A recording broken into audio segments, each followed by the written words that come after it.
మీకు ఒక పేరు పెట్టిండు ఆయన, ఏమని పెట్టండి మంగళసీన్ అట మీ పేరు, ఏమని చూడండి, స్మగ్లర్ అట, స్మగ్లర్ రెడ్ శాండల్ స్మగ్లర్. అవును, రేవంత్ రెడ్డిని అడుగు, రేవంత్ రెడ్డిని అడుగు. మీ మీద ఎఫ్ఐఆర్ నా ఎఫ్ఐఆర్ నామినేషన్ రోజే ఉన్నది, ఇలా కొత్తగా లేదు. ఒక అక్రమ కేసు నా దగ్గర భారతదేశంలో అక్రమ నామినేషన్ ఇచ్చినప్పుడు ఉన్నది.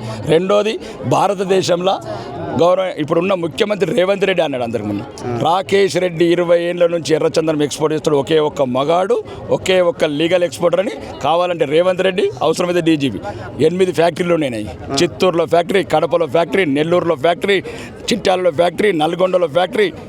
ఎక్కడి ఫ్యాక్టరీ లైసెన్స్ స్మగ్లర్ అంటుంది మిమ్మల్ని. ఆడు ఏమన్నా అనుకుని పాగలైన మధ్య వచ్చి మళ్ళీ కాలు పట్టుకుంటాడు. ఇప్పుడు స్మగ్లర్ అంటే కూడా సంతోషపడాల్సిందే. అయితేనే కొడుకులు విన్నాడు, ఆ భయంతో విన్నాడు. ఆడు విన్నాడు. ఇప్పుడు ఆడు లేకపోతే ఇంటున్నాడు. 3 ఫీట్లు పైన ఉంటే కొడుకుని భూమి 3 ఫీట్లు లోపల దొప్పినాను. అరే పార్కాయత్ పాండు మొన్నాడు గజ్జలకాంతం పెట్టినరా ప్రెస్ నీ బతుకు ఆ వీడియోలు ఎందుకురా పరుగు తీసుకుంటావు? ఏమేమి చేసినావు? ఇంక నీ చరిత్ర చెప్తే ఆర్మూర్లో రానియర్రా, కొడతారా నేను?